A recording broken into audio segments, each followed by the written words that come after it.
It says I'm live. Whoa, that came out harsh. What's going on, everybody? I'm working on some more books, and sorry, Babbage, I'm not in a parking lot today. I mean, right now. I was earlier. That was a good video. Good times. Good times.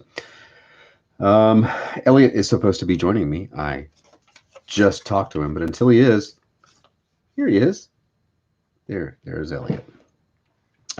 But imagine him all shaved. Well, his beard grew back. His beard grew back really, and his hair really, really quickly. What's up, Razmaz? I got some coffee here. I've had kind of a busy day, like after the parking lot, taking my mom to the to get her shot. Then I had to come back. Then I did an hour of jiu-jitsu, and now I'm back here, and now I'm getting to work, and blah, blah, blah, blah, blah. Andrew Hayes, hello. I got to get my book here. Hiroshi is filtering in. I'm drinking some coffee to get my second wind, afternoon wind. I can't believe it's 3:30 already. Where'd the day go? Elliot will be here anytime. So, how many cups of coffee do I go through in a day? I'm cutting back a little bit. I'm thinking 7, give or take, but I'm trying to dial it back. 4th, oh, that's weak sauce. You gotta, come on, you gotta ramp it up. Zach Richmond, Michael Fulcher wants the DMV picture. I'm back in the office. Trench, that's correct. So yeah, I did 15. Hey, Bergen Viking got a notification. Well, that's amazing. Huh? How about that? Let's see. So yeah, I got to get a system here because my desk is all a shambles. I don't know if a shambles is a word, but it should be. So if you are not aware, most of you are, this was the Art of Brian Shearer Volume 2. If you missed out on this, there will be copies available on the Gunship Thunder Punch 2 campaign starting on Friday. I'm planning on Friday. Unless something happens like I go to launch and Indiegogo says, oh, wait, you forgot this, or it's going to take us some time. I don't think that's going to happen. But the plan is 10 a.m. Eastern, Friday, Gunship Thunder Punch Book 2 launches. So you can go to, there's 2 ways you can get on board the Thunder Punch. You can go to gunship-thunderpunch.com and get on my mailing list, link in the description. You can also just go to Gunship Thunder Punch, all one word, and that will take you to the Indiegogo preview campaign. You can do that. So there will be a tier where you could get a stack of books, thick books. 2 of these, 2 art books. I've got the first version of Thunder Punch with 3 different variant covers. There's going to be 2 different covers for book 2. You could walk away with a bunch of stuff, including T-shirts and other little merchandise things. And I'm working out the stretch goals right now. I'm at the stage where I'm trying to figure out all the stretch goals. There's going to be patches, I think, keychains, and all these things. So anyway, there we go. Let's draw. Every one of my sketchbooks comes with a sketch in the back. We did this yesterday when Siege was on here. Elliot takes forever to get on here. Elliot, send out the Elliot signal. Get over here, Elliot. Come on, Elliot. Come on. It's okay. What did I draw? What's the last thing I drew yesterday? Was the profile Wonder Woman. Okay, so we'll start with first thing. Somebody's going to get another Thunder Punch.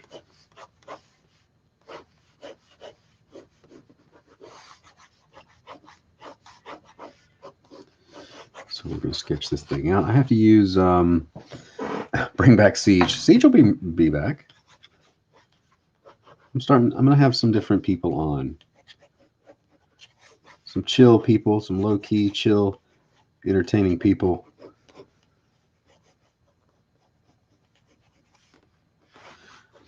So it's not just me rambling all the time. I got to keep looking over there off to my left to make sure I don't miss the jerkmonger showing up. Elliot signal, hey. If he ever does a basic lady setup, that definitely needs to be how he markets it. Oh, what did Fire Up the Jerks say? Those books are thick. Oh, if I ever do uh,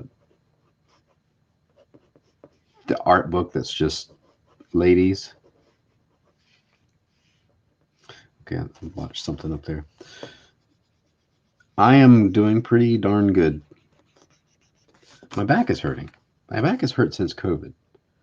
I don't know what's up with that. I think that's just me getting back into exercising and, you know, being sore is just part of the deal. That's all right. But I'm doing good. So he's got his little lines that come from the eye here. Give him a little smirk. So I'm working out the stretch goals for Thunder Punch, and got to figure it all out. I think one of the stretch goals is going to be the 5. Well, let's see. There'll be the trading cards. There'll be the 5-page backup story. I'm going back and forth whether or not the merch, the keychains, and stuff should be. So we had be having Mike on. Mike can come on. I got a list of people to work through. So whenever we want to be educated in Bitcoin. Where are we here? Okay, I think I'm caught up. So, what was I saying? Something about something? Something? I got distracted by the chat. Oh, stretch goals. So I don't know if I want to get the like keychains and acrylic pins and patches and stuff be part of like a stretch goal and everybody gets it, or just have it as an add-on.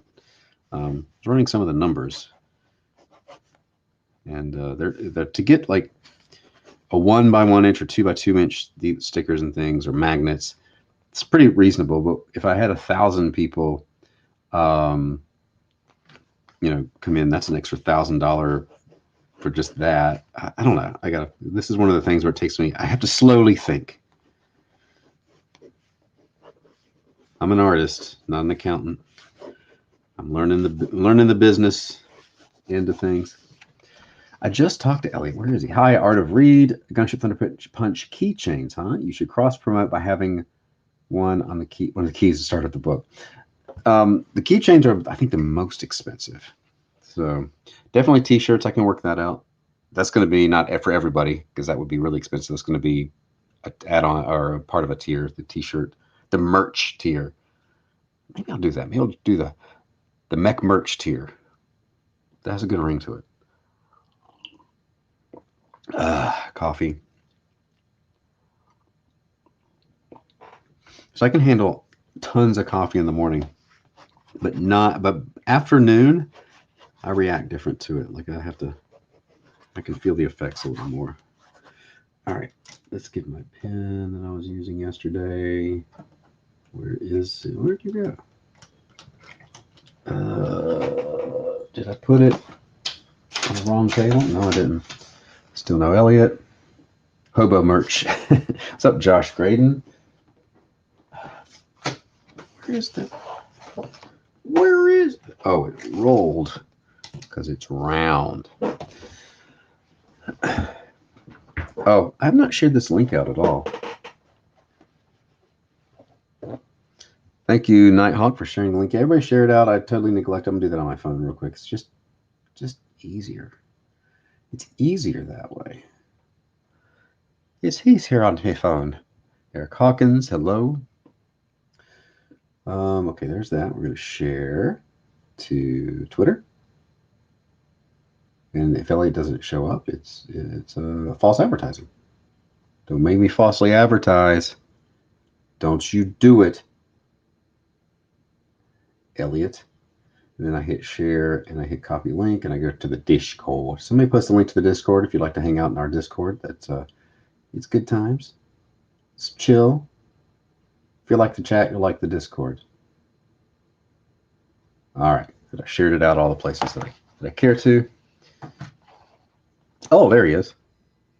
I look away. I look away, and then there he is. Look away, baby. Look away. That's a lovely desk you have there. Oh, thank you. Thank you. Look That's what a I have. tiny book. Well, mine's not as nice as yours. What? Hold on. We'll fix that. Hold on. Oh, there you go. Is it better? Yeah, that's better. Maybe I should zoom in a little more too. Maybe I'll one up you here. Yeah, then you'll be bigger than mine. Oh, it's my stream. Oh, I can go. Let's see how far. Okay, let's see how that looks. Yeah. There we go. That's filling up the stuff. Chauncey Blakey says, I'm here to see the jerkmonger. Oh, yeah. What's up, Chance? What's going on? I haven't talked to you since the show. When we hung out. Yes, I was like, the show. Wait a minute. Let me At the convention when I saw you in person. I know. I'm an idiot. And you drank all my Modelo. I'll send you a six. No, you made it up with the super expensive hotel beer. Yeah, and it was good beer, right? No. Yeah, it was good. It was solid. It was all right. It's that. I just like it. I like giving you a hard time about it. That's all. Because I'm an alcoholic. No, you're not. You're just enthusiastic about your drinking. Speaking of, aficionado. I'm having my my same drink today. Are you having your afternoon Modelo? I am. Because I'm a grown man, by the way. I can have what I'm having coffee. I should have coffee because I'm going to fall asleep here after this Modelo. Oh, I gotta go to sparring tonight. I can't be having a beer in the afternoon. So you ready for the sparring again? Yeah. Well, I've been sparring for about 3 or 4 weeks now. I'm just now getting back normal, like all my endurance and all that. And I ran 4 miles yesterday for the first time since COVID. So I'm back, baby. Ooh. You need to build up that muscle again because you were like in a little frail there for a minute. So I'm just kidding. I knew that was a weak point, so I went for it. That was a low blow for me. Talking about my muscle loss, my weight loss. Yeah, whatever. You look like a swimmer.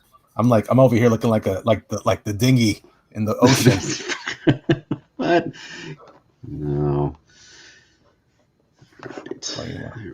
There we go. Elliot, is that ninja character on the previous page missing an arm? Says Andrew Hayes. There's no ninja character here. The first page you showed. Oh no, I just didn't finish it. Oh, so yes. Oh, he's not missing an arm. He's there. He's behind. Okay, he's back there. Okay. Yeah, I'm trying to match up with what's on the screen. Oh, is he a proctologist? Why, yes. Yes, he is. Yes, he is. my ninja proctologist alone. That's my next big idea. Well, you said something about my muscle loss, so I'm going to talk about your placement, your tangents. My proctology issues. Yeah. Let's see. Jeff Potts. I came here for Elliot. Well, nobody wants Brian. Oh no, everybody's here for you. What are you talking about? They always come here for you in the first place. Haggis says Elliot is built for comfort, not for speed. That's true. That's very true. I only have so much speed. I'm on low speed, but I last. That sounds terrible. I think you should just stop right where you are. I'll just stop right here. Okay. All right. Okay. I'm a moron. So I'm drawing animal people these days.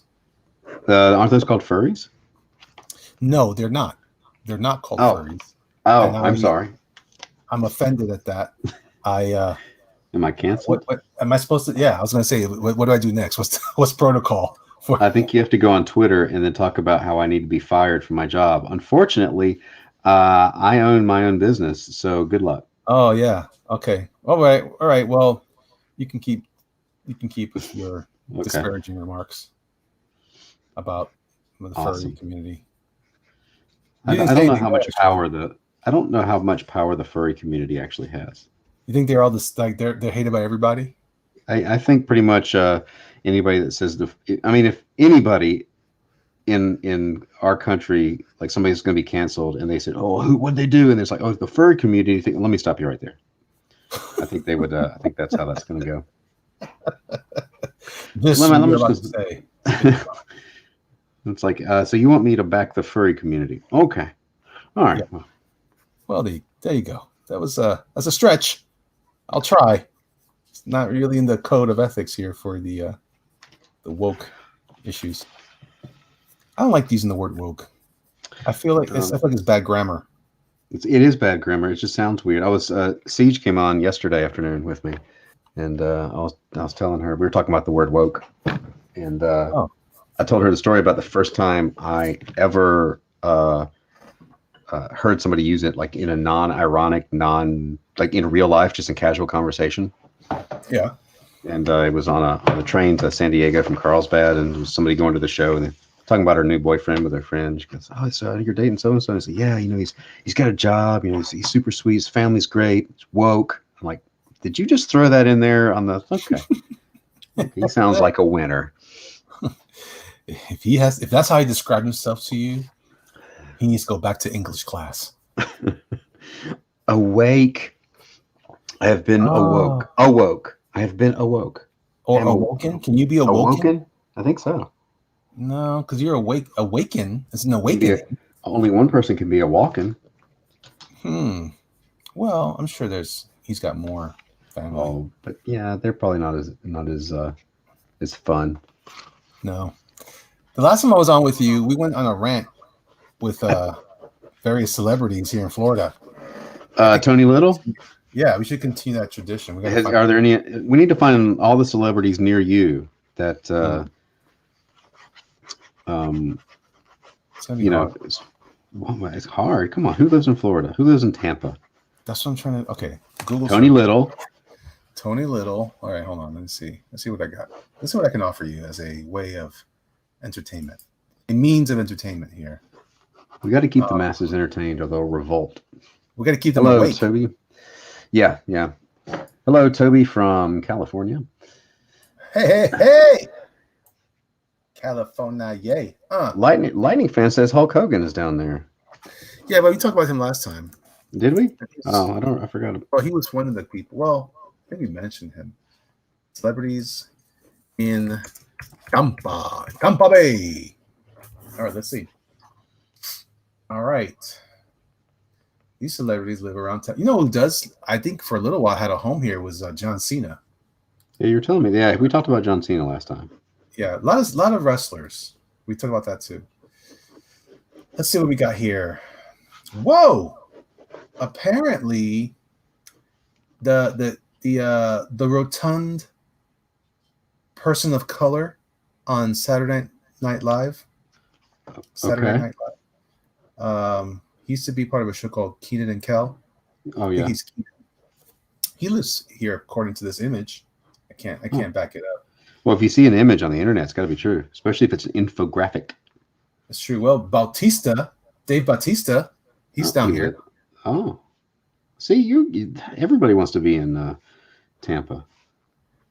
Well, we do have a lot of celebrities, but they're all in Clearwater at the headquarters for the Church of Scientology. Kirstie Alley apparently does. Oh, really? Well. Yeah. I didn't know she was a Scientologist. Who's Sarah Blakely? I have no idea. She's the world's youngest self-made female billionaire. Well, then I wouldn't know. I don't know very many. Tom Brady lives here now. Oh, okay. I think John Cena lives in Land O'Lakes. That's where my parents live. He's on a horse. This guy's legs are as big as his horse. Why does he need a horse? Well, he's got to protect them, you know. Yeah. He's in movies, so he's got to keep that model marketable legs, I guess. I don't know what I'm talking about. Chick Corea. Yeah. Musician, right? That is? Yeah. Who is he? He's a musician. Yes, I'm glad you said that because I don't know who he is. He's legendary jazz fusion pianist. Pianist. It's my favorite word. It's my favorite awkward but completely innocent word. I'm such a jerk. And composer lives in the Gulf Coast, but he says here Clearwater, so I'm guessing he's a Scientologist. Oh, Tom Cruise must have a home here as well. Oh, well, of course he does. There's a Scientology thing there. He's going to be all over it. I know he has. I know. So does my favorite big-headed guy, Travolta. John Travolta, giant. Oh, does he? He has a huge head. Didn't we talk about that last time? Yeah, he flies out of. Yeah, we did. Hulk Hogan's here. John Gruden. Isn't that kind of lame though? Because he was the coach. I mean, of course he does. Anyway, Chris Jericho, another wrestler. Okay, I'm not up on my wrestlers. My wrestlers. How about Brian Johnson of AC/DC lives in Sarasota? Did you know that? Brian Johnson. Which one was he? Who am I thinking of? I'm thinking of Angus. He's on the.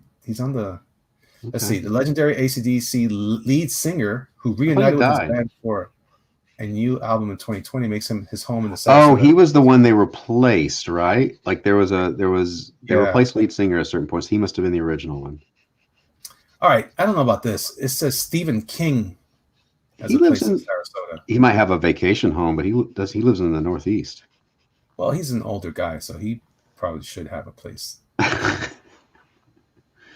Zach Richmond says John Cena was following me on Twitter before I got suspended. Huh. Really? So how many followers did you have? 12. Oh, well, that would be impressive, actually. Jerry Springer has a place in Sarasota, says Brooding Viking. Really? Jerry Springer? How about Joe Perry of Aerosmith? Yeah, well, he's old too. He's got a condo here. Kenan Thompson. He's in Tampa. Huh. Oh, he probably lives right around the corner from you.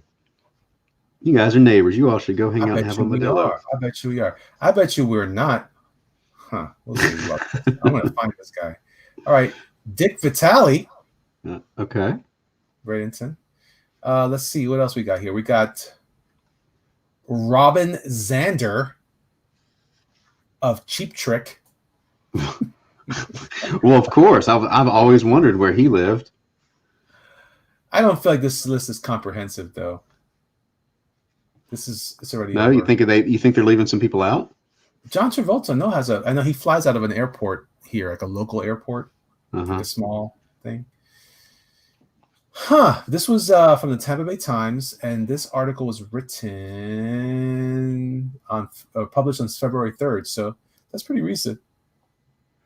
John Bautista, my buddy worked out with John Bautista. Oh yeah, or Dave Bautista, yeah. How did that happen? He said it was really nice. At the gym. There's a picture. Just at the gym. He's like, yeah. He went to this gym. My buddy does. He teaches. Does like what do you call it? Well, he's taught me some Jeet Kune Do, but he does like a MMA workout class. And one day, this big dude walks in, and my buddy's trying to be cool, but he's geeking. I was like, oh my gosh, that's that guy. That's that green guy. And sure enough, it was Batista, and he was probably, yelling. I don't know. It looks like he's not a very comfortable person in his own skin. Or he's too comfortable, perhaps. I don't know. I don't know how to feel about that. He's not comfortable in his own skin. Let's see. I'm trying. Lightning fans tell me to look at her. Oh, just visited Land O'Lakes a couple weeks ago. Who was that? Lightning fan. She was in Land O'Lakes a couple weeks ago? Yeah. She was supposed to contact me. Wasn't it the same place? It was the same place that I think the same weekend that we were in South Carolina. Yeah, I think so. That's where my folks live. They're in Land O'Lakes. I always think of butter. Me too. So do I. I always feel like I'm going to slip on the floor whenever I'm around there. That's just because your parents slather butter on the floor. The Land O'Lakes kind. Wait a minute, not that one. Before that one? Oh my gosh, you keep which? Why don't you just retype it? Type it, Lightning Fan. I'm scrolling way up here. I'm looking for Lightning Fans. B. Brian Blair was a county commissioner in Tampa. What? Who is that? Who is it? Blair? He was a wrestler. Oh, okay. One of the Killer Bees, I believe. Well, that works out with a name like that. Yeah. Andrew Hayes says, "What is your favorite Godzilla movie?" Says Andrew Hayes. My favorite is Godzilla versus Megalon. Okay. With Jet Jaguar. I haven't seen very many Godzilla movies. I did when I had COVID. I watched Destroy All Monsters. Oh, that's a good one. Oh, you got to interview him. Was this we're talking about Chick Corea or Hulk Hogan? I think she's talking about B. Brian Blair. Oh, okay. I don't remember. I don't know which comment. I don't know who the him we're referring to. Are you going to see the either of you going to see the new Godzilla versus Kong? Yes. Well, I don't know where I'll see it. I think I'll watch it at Felix's house.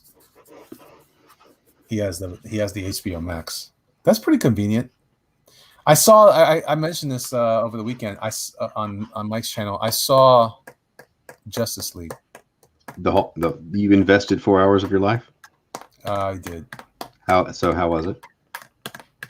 Well, let's see. If you liked the nonsense that was his movies in the first place, and I did not. Okay. But if you like that, you'll get more of it.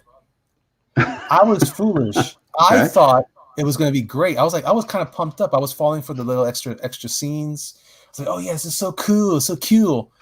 And then I saw it with Felix. It was difficult to see it with Felix. Felix was very angry at it. So he was talking over it most of the time. But fortunately, Felix has a lot of family, so he always keeps the closed caption on. Oh, he's one of those. Yeah. So I was listening too much. I was reading much of it. Like it was like watching a foreign film, and in a way, it was kind of a foreign film, right? Because, well, let's just face it, it's ridiculous. I feel like Superman was just as murderous as he's ever been, and I didn't like it. I didn't like it as much. To be perfectly fair, I thought it definitely was an improvement over the last one, but it was like it's the reason why you need a good editor. When they say they need the Snyder cut, what they meant was the director's cut, which is usually unedited. So yeah, it wasn't edited, but they say it was edited, but I don't see how it was edited because there's a scene, spoilers, there's a scene where Diana lights a torch, and it's almost a military grade a military grade instruction video. What? Well, so she gets a stick. It cuts to her wrapping the stick. It cuts to this match. Oh shit! No, it cuts to her dunking the stick in some sort of liquid, and then it cuts to a match, and then she lights it, and then she's got a torch. I'm like, really? You spent that time to record that? That's horrible. You got to see every step. I don't need it though, but Zach and everybody out there who's like, no, save the Snyder cut. We need to see the torch. You need to torch that movies, sorry. So tell me how you really feel. Right. Yeah, I just don't care about DC movies. They lost me at Batman versus Superman. I just don't care anymore. Yeah, it's more of that. It's more of that. And they're like, everybody's like, oh. And so what I said was, I think there's another movie that could happen if you mash those two films together and it's properly edited. I think there's a better movie there. Okay. Yeah. And then there's some gratuitous language that I was like, really? Batman, really? You know, and I could see all these guys like, no, that's exactly what we need. We need more of that. More angry Batman.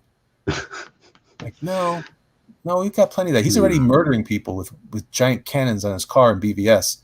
I don't think we need more of this. Oh, okay, we do need it. I guess. Okay, you guys are right.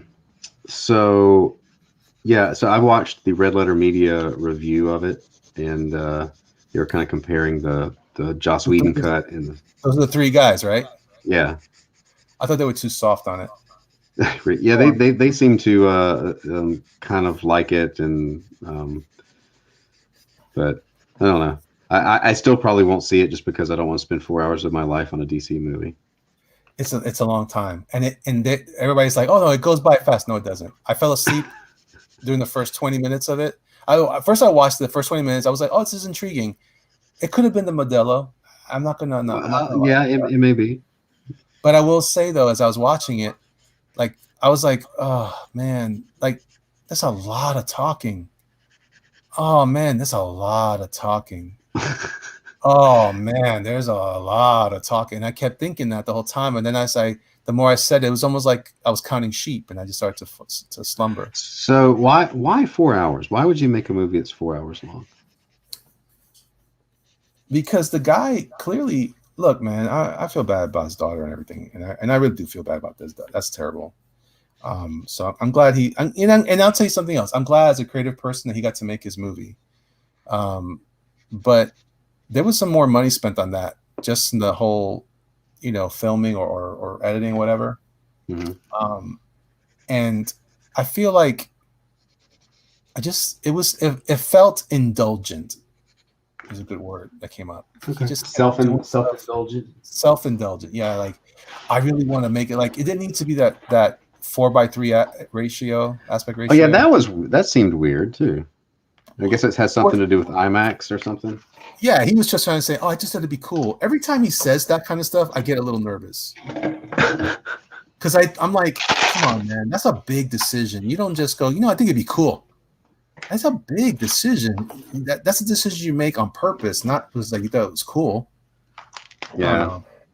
I don't know. And then I say, Andrew Hayes says, I watched the whole Snyder cut. It was pretty boring with a lot of slow motion. Yeah, there was a lot of slow motion. And I'm not, I like slow motion from time to time. I think it could be used to great effect, but and then there was a surprise character that was kind of forced in there. I don't know, man. That's what I'm saying. Like for supposedly this like, but then I see what it was. It's been so long that because I was almost getting soft on Man of Steel because I watched a couple of videos on YouTube. I hate YouTube because they're changing my mind on stuff that I'm like, no, this is BS. We shouldn't change our mind on any of this. Fight the power. But Man of Steel, there was a couple of moments there that I was like, okay, maybe, sure. Somebody. I watched this British guy. I think it was British, maybe he's Scottish. He was talking about it on YouTube. He was like, he did save the world, even though most of Metropolis died. I'm like, yeah, but the Superman I love would have figured that out first. Now he made a good point. He says this is the first day on the job. All these years he's been this guy hiding out. He didn't know what to do. It's like, okay, all right, I'll buy that for $1. Except that I don't care because that's not the Superman I went to the movies for. I didn't go for better than average, man. I went for Superman. Right? Yeah. Like the other thing about DC movies too, I'm tired of like visually dark movies. Like everything is I feel like I have glaucoma. That's what Felix said about the first case, and he liked it better because it was colorful. And I was like, yeah, I kind of do too. I kind of like that too. I like the colorful version better. There was stuff that Whedon was doing, clearly directed by the powers that be, right? Right. He clearly was trying to do something there. They must have told him because in the middle of filming of this movie being produced, or a situation that happened with his family, it was like, hey man, let's go for the movie we really want, okay? Because Marvel's killing us. We need something happy. But it's like everything else. All these people that are just like, hey, this movie's doing great. Let's do like them. Yeah. And so they did like them, but it didn't have the same setup. Like Avengers worked well because you had those other movies to set up all those characters. So yeah, they were trying. I always felt like they were trying to play catch up. Like, oh, well, yeah, like you said, they're doing this. They're ahead of us. We got to do our movies, and they cranked them out and didn't give the time they needed to do them right. Well, so then it's been long enough that I'm like, maybe these people are right. Maybe this is going to be good. I mean, maybe this whole time I've been wrong. No, not at all. I still don't like the flavor. I don't like the. I think they're dark, not just visually dark, but dark in tone. And it sounds like we were going to get like I just since Christopher Reeve, I feel like we've been robbed from a good Superman, because everybody says you can't do Superman. He's too good. He's too powerful. Like, okay, but if you write, how did Bruce Timm do him so well? You know, yeah. There's ways to do it. They just can do it. Well, there's ways to make make him weak or get to him. It's not like he has not just kryptonite, but the people he loves, and it's not just himself. Like, because the thing is, he cares so much about the people around him. Like, that's a weakness in a sense. Right. That's what the first Zod said, right? From the Superman 2. Yeah. So he cares about these people. These are like his pets, or whatever. Andrew Hayes says, "Did you sit through the whole Lord of the Rings movies?" Yes, I did. And as a matter of fact, and I'm gonna tell you something else. For a 4-hour version of Lord of the Rings, those are hard to watch too because of the time. Yeah, but those are better movies. They actually expanded on things that were like, wow, that was a cool extra bit. I like it. As long as you don't watch it on a 4K TV. Why? What happens on 4K? The green screen becomes immediately apparent. Oh, no kidding.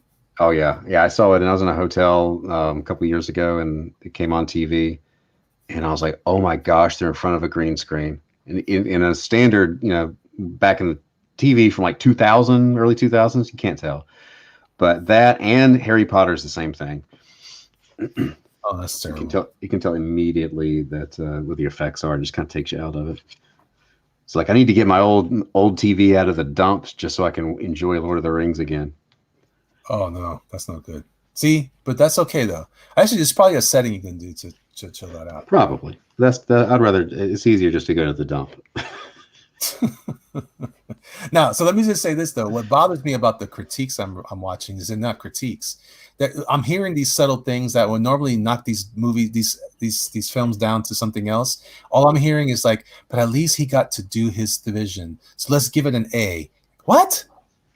This wouldn't save any other movie. And not only that, I'm getting really annoyed at how people are just like, oh, and it wasn't that great. This part was rough. But man, the action was much better. I'm like, man, that's what people say about the Transformers movies, and everybody hates those movies too. Well, so action was better. Action's a pile of garbage because you can't tell what's going on. Well, I'm just saying, there's all kinds of stuff going on in these movies, and it's not exactly working out. So, long story short, was it better than the first one? I guess. Does that mean it's a better movie? Not really. It was. If you like his movies, though, you might like it. If you wanted everybody to die, and you hate superheroes, and you hate goodness and righteousness and loyalty, right. You'll love this movie. If you're a bad person, you'll love it. If you hate Jesus. Mr. Deadness Pocket says, yeah, well, you're a green screen. Yeah. And Nasi, I'm sorry, I'm mispronouncing your name, I'm sure. I'm always going to say that the DC animated movies are better. Why don't they get writers from the animated movies or series to work on it? I always thought that the animated DC stuff was great. Yes, I agree with that. Cosmetti says, good to see you here, Elliot. Hey, what's up? I'm just saying that it was my issues with those movies in the first place. Like bad decision making all around. Everybody's murderous. People cutting off characters' heads, and well, the thing that bugged me, like with Batman versus Superman, is that Superman and Batman are two sides of the same coin, like the light and dark, the hopeful and the dark and brooding, and the farm boy and the orphaned rich guy. But when you put Batman versus Superman, that movie, it's all dark. Like there's no right. no light at all. It's like you don't understand your own character. You don't understand why World's Finest works, right? Because it's this contrast between the two characters. Well, and it's also clear that he was inspired, and I think I heard someone confirm this is true. He was inspired by that game where everybody's evil. Zach Richmond says, you can't deny, though, Darkseid was legit. He was not legit. I actually dispute that. I think Darkseid was way too active, and I felt like I was promised better Darkseid scenes and moments that I didn't get. I don't know, man. Like I said, this is what I don't want to do. This is what I hate. I hate going, you know what? It was bad, but you know what was really cool? Those 5 seconds. Like I hate that. Why do we hunker down on the mediocrity? Because people want it to be good. Yes. People just want it to be good, and so they're making excuses. Siege says, whoa, a Snake Eyes. Yeah. Because that was my yesterday that I was saying Snake Eyes it's completely not the one I do to make up time. Yeah. Well, there you go. You're doing a good job. Oh, thanks. You're killing it. This movie feels to me, though, I think in 5 years people will still look back and go, you know what, it wasn't that good. The way that we were about the Hulk movie with Ang Lee, like the first Hulk movie. Oh, finally a Hulk movie. It was really good, right? It was really good, right? Tell me it was good, please. Tell me. And I was sucking my thumb in the corner. It's really good, right? Yeah, I remember going to see that. The only thing I really remember about the movie was, well, 2 things. First of all, he was really green, and the other thing was I saw it in Burlington, North Carolina, which is a smaller town, the Greensboro, and there was some guy next to me. Or as soon as the Hulk popped up, you hear this voice, "Here's the Hulk!" Like, really? Well, that's all right. Oh, yeah, that's the movie you paid for, buddy. It's like you seem like you were here to see Basic Instinct 4 or something. I don't. I was going to say fried green tomatoes. I wasn't expecting the Hulk to be here. This ain't Steel Magnolias. Wrong theater, buddy. You were in that. I came here for Showgirls. Jesse Spano from TV Saved by the Bell. Love it. I love it. Yeah. So I don't mean to pee on anybody's parade, guys. But I'm just saying. Because that's the saying. I didn't mean to stand up on a platform or on a second story window and unzip my pants and pee down on your float. It's like, whoa, there's got to be a better way to say that. I love that saying, though. It implies exactly how I feel. Or exactly what I did. So I'm not saying that this saying is born out of experience. But I'm just saying you better see which way the wind's blowing. Don't stand downwind. I'm not saying I love Satan. I just like his music. You are listening to the Devil's album. If you play it backwards, it gives you a recipe for dumplings. What are you gonna do? Anyways, that's how I feel about stuff. Wow, that's yeah. I won't see that. I don't know that I have no interest still in seeing the Snyder Cut. I feel like I know enough about it. I just don't care. They couldn't make me care. There were some cool scenes. I will say that the Wonder Woman scene was fun. It was extended. The whole when they introduce her and she's using her, it was long, but even that was too long. And then there's this moment. Okay, I'm going to spoilers. There's this moment where she dispatches the villains in a very, let's just say, violent way. Okay. And then she does more damage than the terrorists were gonna do. I've seen that. Yeah, I've seen that clip of that. And she turns around and it's like, Don't worry, little girls. You could be anything you want. Like it's all of a sudden it's a PSA. It's like, and knowing's half the battle. You can blow the front off a building and cause property damage when you don't have to, and you have the power to stop the person. But pretty much. No. And then I was concerned because she's a Greek goddess, and she's talking to all these Catholic school kids, and I'm thinking, oh, this is not conflicting at all. I don't know how I feel about that. I'm only drawing these things now in my sketchbook for you. Oh, I appreciate that. Yeah, this is a new sketchbook. I got it's called a handbook. Mm-hmm. These are actually they say handbook, but on the actual, it's actually in the thing here. I'll show you guys a label. But some people call it something else online. They call it, but it's this right here. It's called handbook. Yeah, handbook journal company. There's another name for it when you look for it online, and it's cool. It works. It's supposed to be good for watercolor. Have you tried it? Yeah, I have a separate one, but I used it for my notes when I was getting the campaign ready for Doom Kicker. So there's a lot of Doom Kicker art in there. I like this strap though. It's elastic, but it's really not. It's like a plasticky elastic thing. So will it give out over time like the other ones? I don't think so. This is pretty durable. It's not a fabric. Okay. I'm gonna ink these guys. They're solid. I like the color pencil with just the basic kind of outline, that dude on top. Oh yeah, isn't that fun? Yeah, I like that. I don't know how to do it again though. I can only do it that once. Yeah, I get weird with that stuff. I mean, is it a compulsion thing? I don't know. Right. I'm gonna draw Wonder Woman because we were talking about Wonder Woman. Wonder Woman. See, that's my Wonder Woman. Talking about Linda Carter. Old school Linda Carter. Yeah. She looked rough in the '84 movie. Did you see her in that? I did not. They did a close up at the end of the movie, at a mid credits stinger. Uh-huh. She shows up, and you're like, "Oh snap! It's Linda Carter." And then she almost smiles, and you almost see like her teeth are all crusty. I'm like, "No, we gotta put those back into the museum, please." Dang. I'm very critical about the you looks, are. Man. I'm very critical.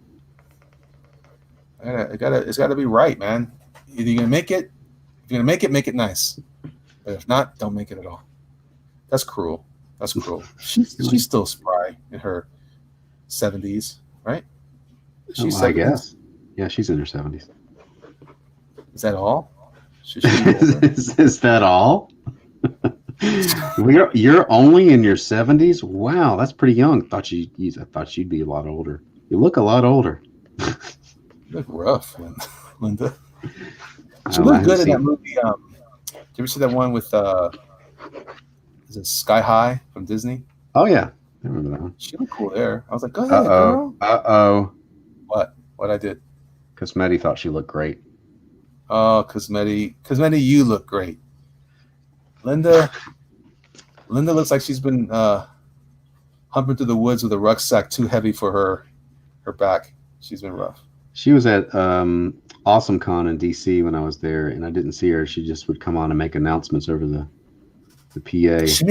That's cool. She made announcements? Yeah. That's dope, man. And that was yeah, what? Hey. Huh? No, I was gonna say, how come this guy didn't do announcements? Sergeant Slaughter. I would have liked to have heard him. Oh, did you ever see him? I briefly saw him on the way to the bathroom. Yeah, see, so I saw everybody. Sergeant Slaughter was at the show in South Carolina. And I was going to go by and say something, but he was he was outside. It took me forever to figure out where he was. He was right by the front entrance, and artists don't come in the front entrance. We come in through the loading dock. That's true. And so when I was coming out of the bathroom, I was going to go talk to him, but he had his hat on, his glasses on, a mask on, and I heard him talking to someone else, and all I could hear was through the mask. And I'm like, I did not have my introvert energy is just low enough to where I don't feel like yelling over masks. So that's true.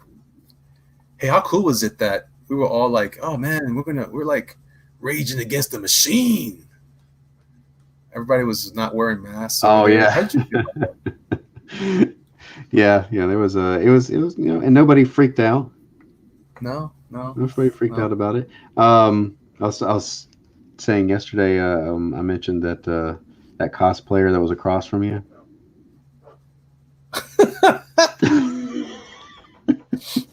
The one that was like burning the hole in my skull. You can't look away. No. I tried. I don't think. And the more she was aware of you looking at her, that the more she was just kind of in your field of vision on purpose. Well, but then what was weird was that point where she stopped. She noticed I wasn't caring, and so she purposely walked in front of me, like going towards your direction. I was like, gosh, man, I'm trying to heal from the last time I gazed at your monstrous visage. Visage. It was getting better. Oh, man. It was like Han Solo in Return of the Jedi, where he's just getting his sight back. Uh-huh. That was me. I was just getting my sight back. Yeah. So anyway, I remember we also talked about if you ever do a convention and you're set up, what's going to happen sometimes is there will be a person across from you or at an angle, and like that'll be like the person sitting there, especially if you're a guy and it happens to be a girl, and it's not like it's just that spot that you just keep looking, like when you're thinking or whatever. You would be looking at that spot if it was empty, but there just happens to be a person there, and halfway through the show you realize, either because you're just aware of it or the person makes eye contact, that it's going to be really awkward. And it's like they're going to think you're creeping on them, but I'm like, you're just in the spot where I look to think. So what you got to do here's how you fix that. Okay. And I'm not going to admit that this is from experience. I'm just going to tell you my theory. If you do make eye contact, start slowly pushing your index finger up your left nostril. So then she'll know you weren't trying to hit on her.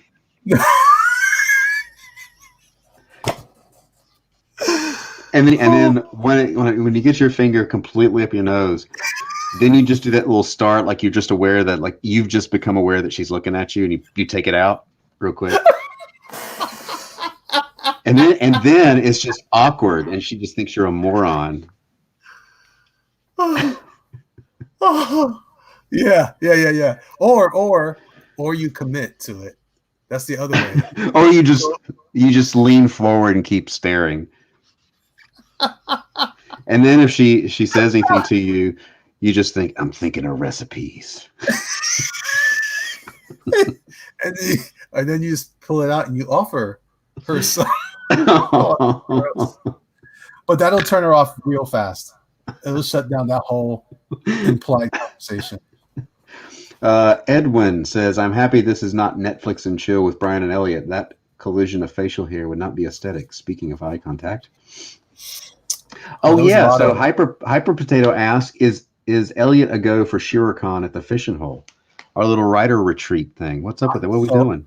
All right, so I did talk to my wife. She's down with that. I had to explain to her, look, woman. You said, look, woman. May I please? We just got to come up with the day, and then I got to figure it out. All right. So okay, yeah. Because there's still discussion about heroes, but there's a strong possibility that they're too big for their britches. They probably won't have a show. Is there? I haven't heard anything about that. Like, what's the latest with heroes? That's why is that we haven't heard anything, and I think that those are one of those shows that has too many people that are like, no way, you're being irresponsible. You'll kill all of the old people like that governor up in New York. Oh. So I want to be careful of that kind of stuff. Yeah. That's why I'm saying smaller shows are going to come back. Smaller shows are in a much better position to come back than bigger shows. And the South, baby. I mean, if they can handle that crazy nonsense down in Miami, come on. Mm-hmm. Yeah. I'm just saying, we can figure this out. We can work it out. Right, we so can work we'll shoot it for out. we'll figure out a date and we'll get our retreat going here. Yeah. I gotta finish my taxes. I haven't done that yet still. Man, I finally we finished ours in like beginning of March, the earliest we've ever done it. Of course you did. You're the overachiever in our family. No. Yeah. My wife made me hunker down and do them. Your wife is an overachiever. My wife is. That is true. She's more diligent in life than I am. I think my wife hates me. I'm just kidding. Do you think, says Andrew Hayes, any of you think San Diego will happen next year? I wouldn't. Maybe it depends on what the news reports about post-vaccine America says. Yeah, I got a funny feeling. I got a funny feeling we're gonna have a dark. You thought you had a dark winter. We're gonna have a dark 2022. Eric Hawkins has got we've got a small show this weekend in St. Louis. Yeah, they're popping up, man. We got Joe Fest is coming in June. That's in June? Power. Yes, in June. They keeps moving around. I don't know why, but see, that's what where is it in North Carolina? Joe Fest is in Augusta, Georgia. Oh, Augusta, Georgia. Oh, so it might be the same weekend as Heroes then. I don't know. I don't think it is. Oh yeah, Heck says 5 mask minimum. You have to wear. When I got, I was like you. I tried this. I had this other mask from Hanes. Let me show you. I got one of those. I got a box of Hanes ones from Emergency. So those are boxers. Those are Speedos. Yeah, they're briefs for sure. They're underwear for your face. It's got some stuff, wood stuff. Anyway, I almost died with this thing on. I took my daughter out somewhere. I was like, "This is good that I have an extra one." Hyperventilating. We're gonna make it out, kid. The mask is doing that, in and out thing as you inhale. Yeah. It's like the movies when they were getting in the movies where they cover up your face with a pillow. That's effectively what we're 5 masks are more effective than just the normal 2. What? I don't know. What? I don't know what I'm drawing now. What am I drawing now? Are you choosing what to draw? Yeah. So last time I did an art book, I had everybody request, and it was a nightmare. It slowed me down because everything was different, right? It was like, okay, I got to research this. So I will take requests, but I did not advertise that. So if somebody says, hey, can I get so-and-so, I'm happy to do that. But otherwise, I'm doing what I want to do because I got to get them done. Well, know what I'm saying? I think that's a good strategy. Can you hear me okay? You sound like you're in Montana, but yeah. Hold on. I showed this the other day, but I didn't get to talk about it. Hold on. I'm holding. I'm not going anywhere. This is a special piece of art I have here. Okay, you better wow us. Oh, it's gonna wow us, all right. You better knock our socks off. Oh. Would you like to? You can explain that to our viewers. I think you should explain it. I think you have a better recollection of. Well, Elliot, we were at the hotel lobby, little bar there, and chatting. And Elliot, being the diligent, studious convention artist, was laying out poses for commissions the next day, and I took it and improved on it. Like cough. Wait, let me get that. No, that's not the first one. You got to get the next one first. There you go. Oh, there it is. Yeah. This one. That's my favorite one.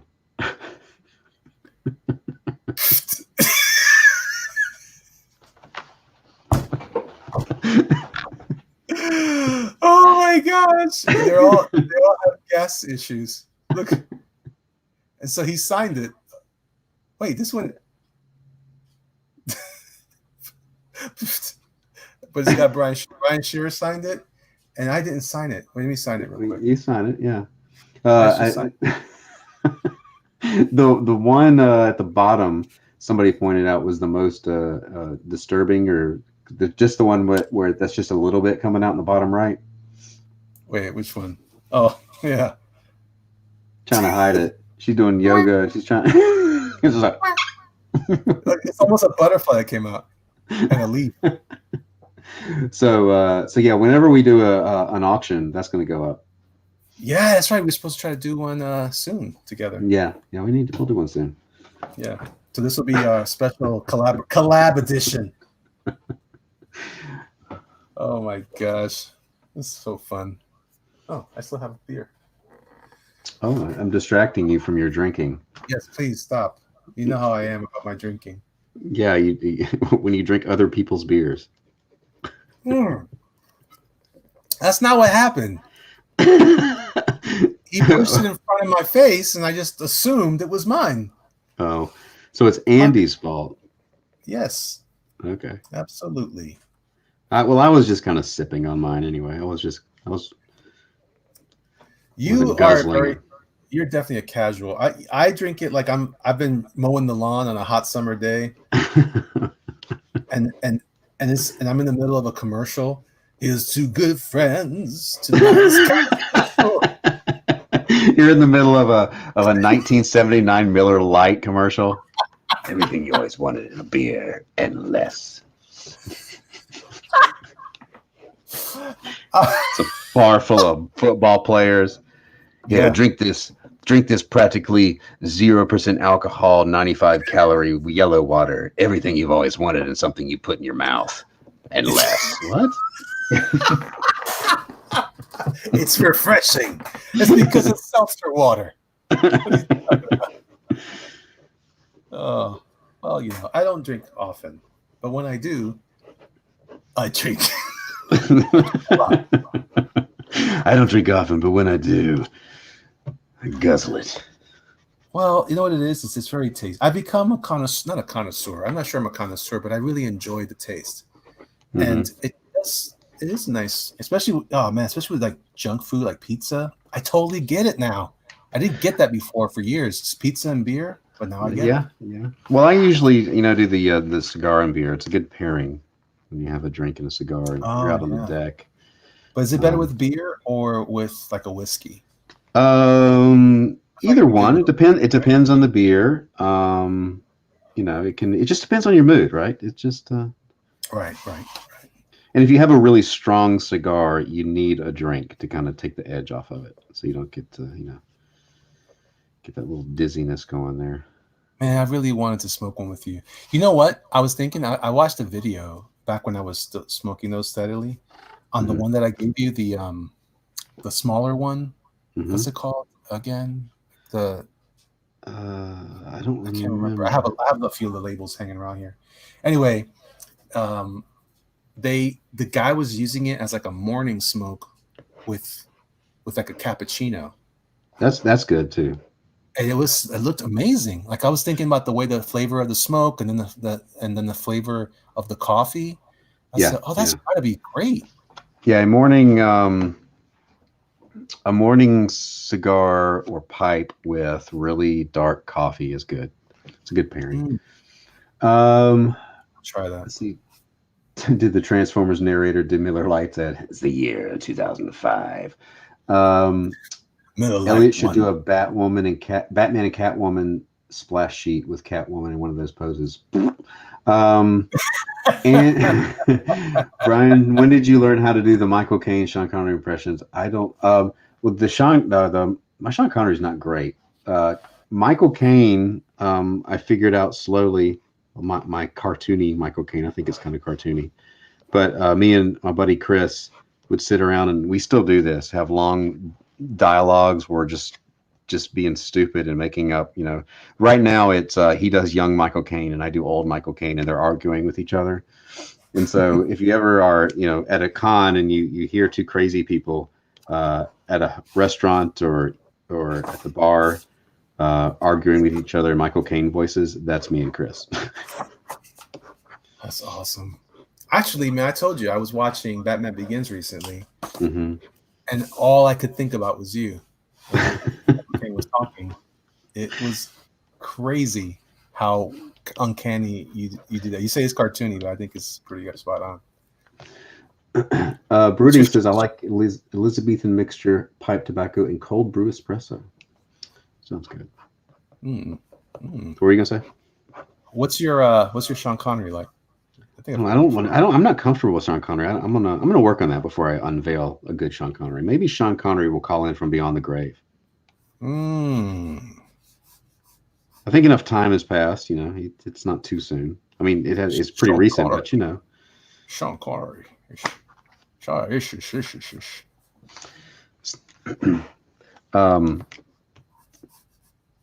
was gonna say something. Oh yeah, we got to get back to paranormals too. That's part of our retreat thing, though. That's part of what we're doing. Yeah, we're figuring it out. We'll film some stuff while we're down there too. We'll do a little behind the scenes stuff, maybe. You should do a paywall. Anybody can just watch the secret stuff. Maybe I'll do only it for, because the stuff we're doing is really important. It can't be shared with just anybody. That's right. Can't. None of that. Man, the Copic black works a lot better than the Sharpie on this paper, on this little shiny back of book sketch. I've been doing it the hard way this whole time. That's but it has a squeaky sound to it, right? It does. It has a. Whoa. That's how I do the sound when I rub my belly. That's what it sounds like. Cosmetti says, paranormals, please. Pipe smoking is very posh, says Andrew Hayes. The paranormal secrets of the universe special. So just to give you guys a little bit of insight, this is probably even surprising. I don't think it's surprising to you. The irony is we're having fun with that stuff, but I'm actually more curious about it than I let on. I'm actually much more interested. The irony of all this supernatural stuff, the irony is I was watching one of these shows. I don't want to say the name because I don't know who's connected to what, but I was watching a show last night on YouTube, and the person, is doing this stuff. And I don't even understand the name of the guy's channel. And he says in the beginning, if you want to know how he got this name, and I was like, yeah, I'm really interested, and never says it because he gets caught up in. I tell you, it bothered me because all he did was respond to the chat. So I felt like I didn't know who anybody was. And I was like, that doesn't work. I think if you're going to respond to the chat, like make sure you cover some of the material you promised on the show in the first place. Because all he did was, it was like, I felt like I was hanging out with someone at a bar, and they were like, I was the neighbor at a table where all these cool people were, and I didn't know anybody.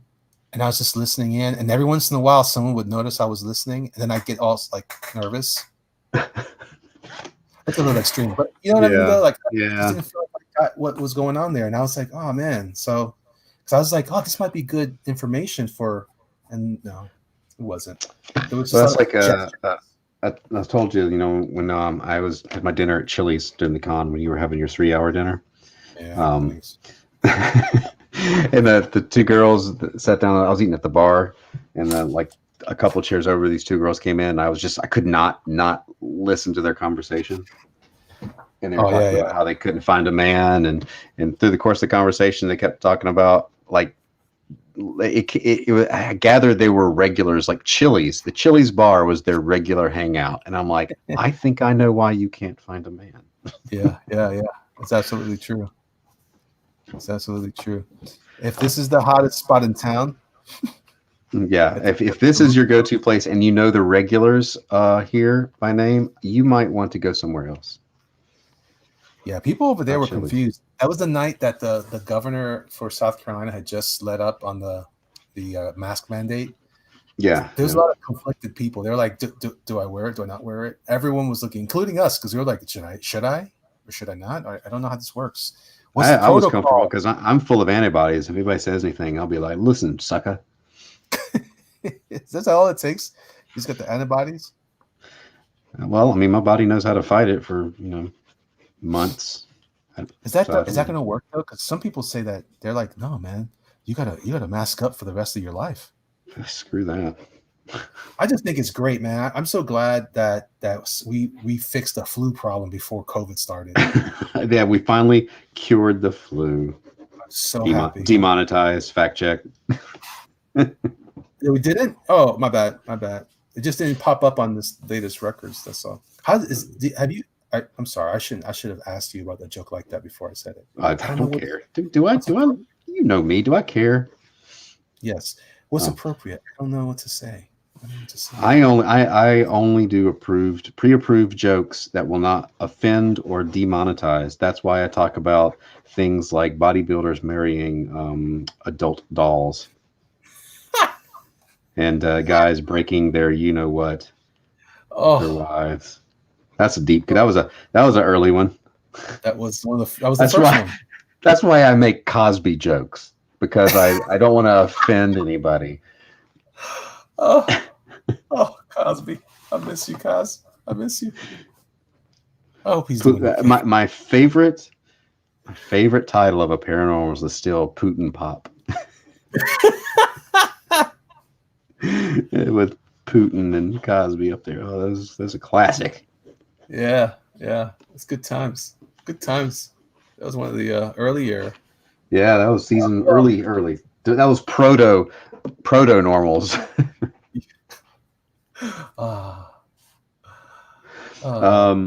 Hiroshi says, I'm loving the grumpy underbite on Elliot's Ninja Turtle. Hey, thank you. I appreciate it. I was just trying to create something different. I watched those guys the other night. Was mostly listening to the Drink and Draw guys. Dan Panosian and all that. Yeah, and they were interviewing Mignola, the Hellboy guy. Yeah. I first of all, I don't watch many of their shows, but that one was exceptional. It was really cool to listen to him talk. The guy's a little. There's a reason why I have bad stories about him, but it was still cool to hear him talk. And it was interesting because he got me excited about drawing again, man. The way this whole thing with the what was it called before? It was called what were we all doing? We were what's it called? Not inoculation. I don't remember. Anyway, he did a sketchbook. Uh-huh. It has all that art that he did. You want to see it? I got it. Yeah. Oh, okay. Yeah. Hold on. Then maybe I can figure out what word you were just trying to remind me of. Quarantine. Oh. Yeah. So this was good, man. And It was interesting listening to him talk about it in the way that because apparently he was really inspired, according to him, he was really inspired by Frank Frazetta, which is weird because I can't see it. And then Frazetta says he had a meeting with Frazetta once before he passed.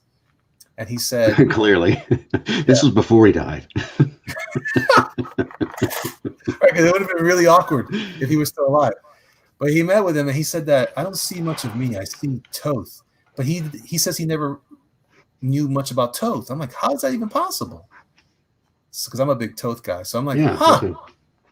So he's not a Toth guy, I guess, which is a shame because I'm like, you're whatever you're doing has a very strong Tothian look. But anyway, he talks about how he approached this. And I was covering some of this on one of my streams on Twitch. And I was like, yeah, dude, that's exactly what I was saying. That there was something about the use of line in some of the parts, kind of like what you were describing in that drawing. Like there was like the black outside of the red, like this the soft versus the hard shapes. Yeah. So he does it all in the book. There's some great. This is the ones that he was doing on Twitter for a while. I think he's still doing them probably. Where did where did you buy that? It was on Amazon. I got it pretty decent price. I think it was like 30. I got it for 30, but I think it's 35 now after the initial pre-order. Is it ink or is it pencil? It's all pencil. It was cool. That's what he looks like. Still, I think he's wearing the same shirt in that. He's like a 80s character that's always wearing the same thing. Yeah. This is so cool, man. Look at that. I just like the idea of drawing so loose. Like he doesn't even do the underdrawing. He's just he's just sketching stuff. I was like, yeah, he described that, and that's something I talked about, and it reminded me of some of my friends who did more like life drawing. Mm-hmm. But this kind of stuff, this kind of like do sound effects with that. Like it's heavy, bold strokes with the side of the pencil versus the. I thought he even talked about that. I said, see, like why am I so surprised? I suggested the same thing. I haven't seen this part of the book at all yet, so I'm watching it with you guys. That's pretty cool. But now I can see Frazetta in that. I can too. It's mostly his layout, though. Yeah, I mean it's the layout. It's that like that caveman is a very kind of Frazetta feel. Maybe that caveman. And then the conversation about this is what people have been talking about with some of the work I've been doing lately. That I'm just doing it because I'm also kind of inspired by Frazetta. It's these triangular shapes. Yeah. Most of his work, almost everything he does has a triangle in it. So I get a lot of that conversation. Triangle this, triangle that. Or shapes this. I like this rooster. Yeah, that's pretty cool. I like animals with suits on. Well, there's your next art book. Figure that out. Well, some of it was like turnips with suits. I was like, what the heck am I looking at? Yeah, there's a turnip. There's a bunch of vegetables he does in this book. These weird 1700s, 1800s tuxedos. Like some of that stuff. Go back a second. Like the thing that's really that I like about this book is like that guy on the left, right? It's just so weird. Like there's chess pieces, but one of them was weird, and like the whole thing is just weird. And is his head floating? Yes. See, it's just that's pretty cool. Isn't that cool? I love this book. I love Mignola, man. I mean, I got a funny feeling if we got to know each other, we'd probably hate each other, but this is cool. That never happens in comics. No. What are you talking about? These type of like these like gods, like what were these like Indian gods? I don't know. I'm not up on my Indian gods. Oh, look, they had the dead skulls, all this stuff floating. I love it. This is worth it, man. If you guys like, first of all, if you like Mignola, you'll love it. But if you like just looking at some cool sketching and drawing versus like production art, like this is fun. This is a fun place to start with just like enjoying. This is what it looks like when you're having fun drawing. Not what we're doing. Definitely not all this crap. What am I? You're drawing robots. That's not fun for me, but it may be fun for you. Why does everybody hate robots? Because I don't, you know why? Because I like to draw my characters and my figures expressively, and I can't figure out how to get most of these robots in those poses. And I've seen it, Milne does it really well. Yeah. But I can't seem to. You do it really well, but in my brain won't let me go get past the fact that I can't make that guy's shoulder do that. He's got a tire there. Well, I told you the thing is you have to fake it. It's like it's not the anatomy doesn't work. You have to just like if they're crossing their arms are basically floating in front of their body. It doesn't make sense. My bad. And sometimes you have to draw like I'll draw pieces that like an extra piece, like in their arm if they're doing some weird thing that it doesn't fit. I'll just draw like some extra little thing in there. And I just tell myself, oh, that was a piece that was hidden. You know, when he extends, it comes out. Yeah. But as long as it looks right, then it's right. We'll have that conversation eventually. I'll get to ask you more. In fact, I'm going to interview you soon. Am I getting a job? Sort of not. Basically, look the vegetables. I like that's funny. It's a hobo vegetable. This is incredible. But then some of them are the full-on vegetable without a face, and they're wearing suits. The corn guy is kind of disturbing. I'm going to say that. I know. He should be. He's got a normal head on a corn. Yeah. Cob. Look. Oh, there's a flower. Oh, yeah, flower heads. That's kind of cool. Right? There's a turnip in here. I'm going to show you. Look, He-Man. Fisto. I love his interpretation of this stuff, man. I love it. Well, it's a bunch of He-Man stuff. I had a friend who went to RISD, the Rhode Island School of Design. Uh-huh. And he would talk to me about drawing like this. How he talked about art with so much joy. I hated him for it. Look at these veggies. Floating vegetable head. Is that a Brussels sprout? I think so. What is that? I don't know what that is. Look at that. Huh. What's going on here? This guy's great. That's an alien right there. That's a Cthulhu thing happening there. Maybe it wasn't a turnip. I think it was a turnip. Let me find it. Ah! No. There it is. There you go. I like the one with his hand on his cheek. Yeah, like I wonder if. And there's a bee up there. Yeah. That's good stuff. What does that mean? Oh, has he got the one on the left have like a cigarette in his hand? Yes. Or something? Yes. Yeah, No, like a little. It's just for looks. It's just for looks. Just for looks. It's not for Oh, look at these guys. Oh, Panthro. Panthro. That arm is really long. Well, that's his style. It's And just like and that's a sketch, right? That's what it's supposed to be. So we get into this, like if I'm drawing a sketch with someone in a con, I'm like, oh, hold on, let me get my ruler out. I got to make sure it's anatomically correct because the people on Facebook boards are going to get mad at me. That's how they sound. Yeah, they all do. Bibbidi bobbidi boo. And then this guy comes in and boom, giant robot Grimby. I love his font. That's great. I love it. One of these days, when I grow up, giant robot Wolverine. he's got parts. That's funny.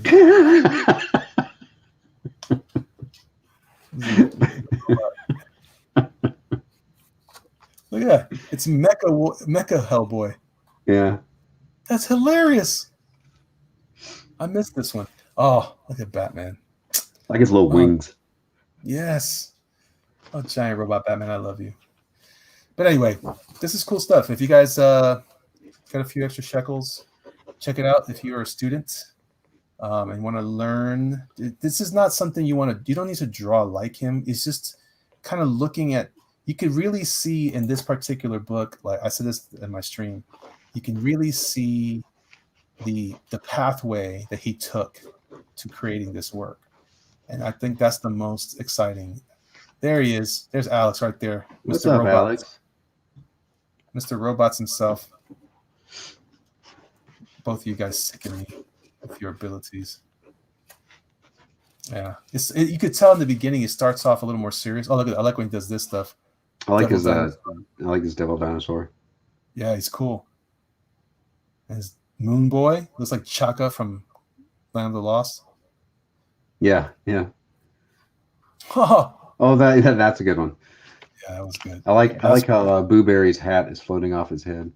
Yes. It's like it's not enough that it's setting on a ghost's head. It's floating off of the ghost's head. Like there's some air issues between there. Adventure Time. Frankenstein robot. I love that little cartoon. This is Dino from the Flintstones. This is weird to look at. Poor Barney. He never looked this bad. Oh, Barney. He's got a jawbone. Oh, yikes. It's Fred's jawbone. Lau Orart, if I'm trying saying that name all wrong, says, I'm actually trying his process for studies. Yes. Oh, AL is here. Hello, AL. American League. Right on. Thanks for showing up. That's very good stuff. Cool. Yeah. You said it was $30? 30, I think it's 35 now on Amazon.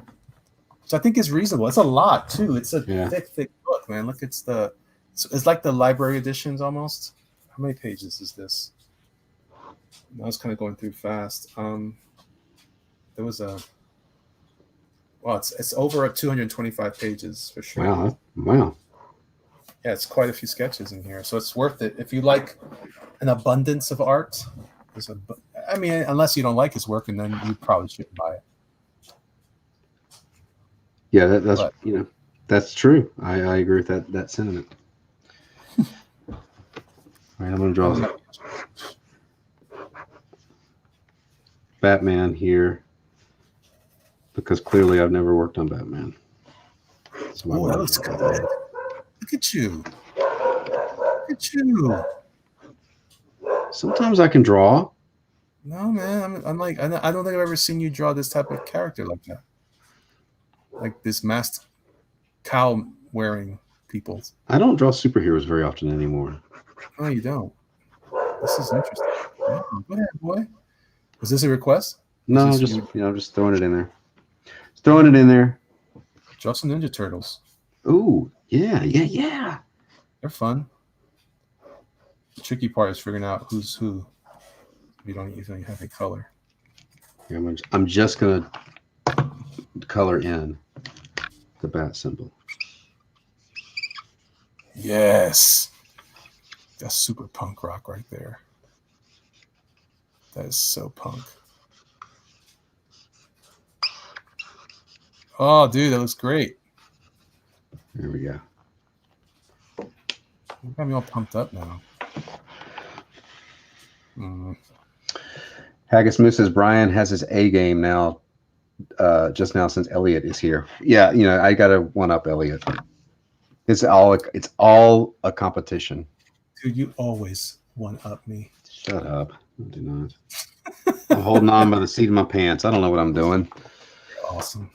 I gotta get another little 5-pack of books. How many have I done? How many of these? Let's see. 1, 2, 3, 4. Wait, no. I lost count at 4. 5, 6, 7, 8, 9, 10, 11, 12, 13, 14, 15, 16, 17, 18, 19, 20, 21, 22, 23, 24, 25. Man, 25. Okay. How many are you supposed to do? I think I don't know how many digital. I know there was 111 total orders. Some of them were digital, but not most of them. So about, I would say 100. You're not doing digital sketches, are you? No, I'm not doing digital sketches. So I'm saying, how many sketches are you doing? I don't remember the exact number. I don't remember how many. It's right around probably 90 something. Are you doing a sketch in every book after all? Yeah. Oh, I forget it.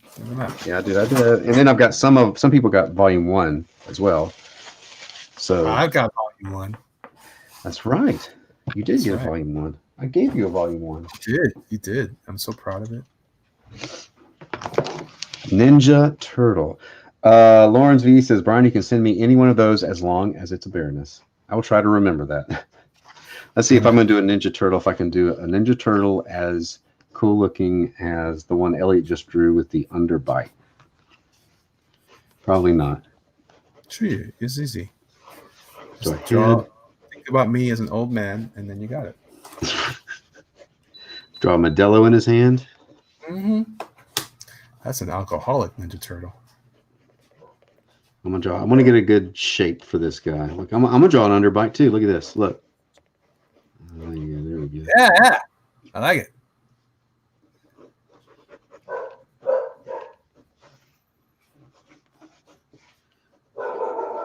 So that's somebody's walking by bark. I get this all day. That's what I want. I want him to sit there and bark so people will leave our house alone. People leave me alone. Nobody will come to my house. I'm just worried. We got some neighbors that are always smoking the wacky weed. Oh! Don't you know that there? You got to watch the wacky weed. Yeah, and I'm always afraid those hooligans are gonna come over and get mad because my dog's barking at them. Maybe that's what's wrong with my dog. My dog is catching the contact eye. Hilarious. Well, I don't think. I mean, wouldn't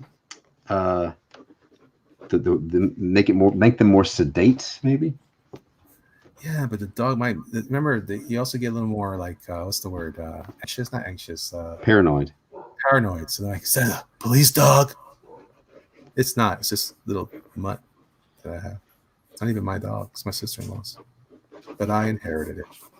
What's yours? Yeah, dude, it never stops. I have it's like Grand Central Station here for the pets. It's like Zootopia in my home.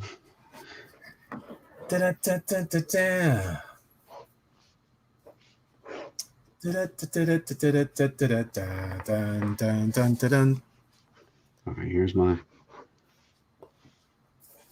Oh, snap.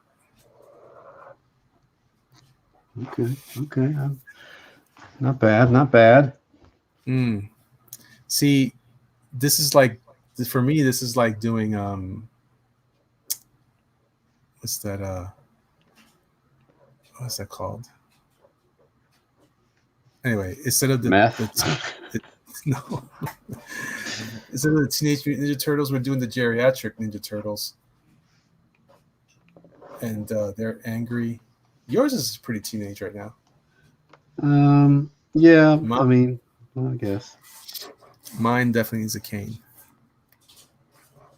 Well, who knows? Maybe mine doesn't need a cane. He's spry. He's just got a little bit of tubby action going on there. He could stand to eat a few less cheeseburgers. Well, couldn't we all? I certainly could. I'm an Adonis, not so much. Okay. All right. So what else is going on here in the chats? Hiroshi says, "Get out of my sewer." Oh yeah, for the grumpy old turtles. I like that. I buy that for $1. Brian's drawing Homestar Ninja Turtles. Yeah. That is kind of what it looks like, doesn't it? Oh yeah. Yeah. How's he talk? Homestar It's been so long since I've seen Homestar Runner. I like the big. Was it the wrestler? The bag? Oh, Strong Bad. Oh, he was very fun. That was when, like the early aughts. Oh yeah, that's like back when the internet was all wild and free, unfiltered, unhindered, unedited. That's right. So I'm gonna do this. So I'm gonna give his little mask some color, some old school cross hatching tone. Oh yeah! Look at you! Lawrence V says that's Giovanni, the angry ninja tortoise. I was gonna say, which one are you doing? I'll say this is Leonardo. Okay. Because I can decide to do that right now. Actually, well, one of them have like double straps cross, and some of them have only one. I'm not sure. I think it depends on who's drawing it, honestly. Yeah, because I only think of the one from the originals anymore. Or there was that. Do you remember that one issue or a couple of issues where they had that one artist who's like super realistic and drew them like snapper turtles? That sounds vaguely familiar. Oh, I forget what it was. And Shredder looked awesome. He was like this really dark samurai guy. And no, Reed says this makes Elliot's look like trash. Oh yeah, I said that at first. I already said it. Oh, it's not Don't true. worry about that. I don't. When I'm around, look, I know my limitations when I'm around Brian. And no. Shut up, man. Shut up, Elliot. It's true. Drink your Modelo. I already finished. Well, this is the real talk now.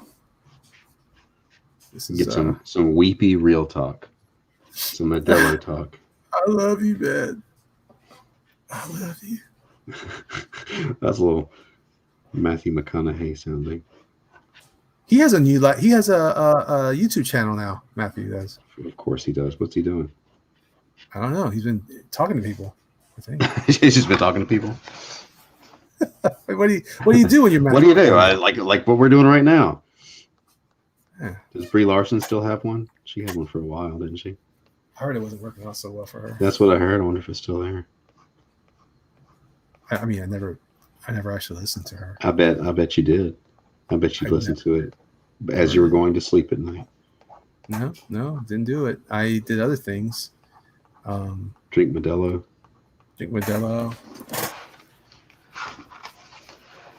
Travis says, use it as inspiration to get better, Elliot. You're right, but you should get better with your grammar. You should have had a comma in there somewhere. Oh, dang. You're lashing out at the chat. Everybody, Elliot's lashing out of the tag. He's an angry drunk. Yeah. That's all I care about now. Oh, you got the whole halftone pattern. That's an ooh comment, so take it with a grain of salt. I like your thunder. I like the thunderous texture there. Oh, thank you. Going crazy with the texture. Guess I should give him a shell, huh? Probably. They are turtles. Well, then I'm going to make this even darker. I'm going to old school, like it's 1899, and I'm drawing for Harper's Weekly or something. 2000 party over, it's out of time.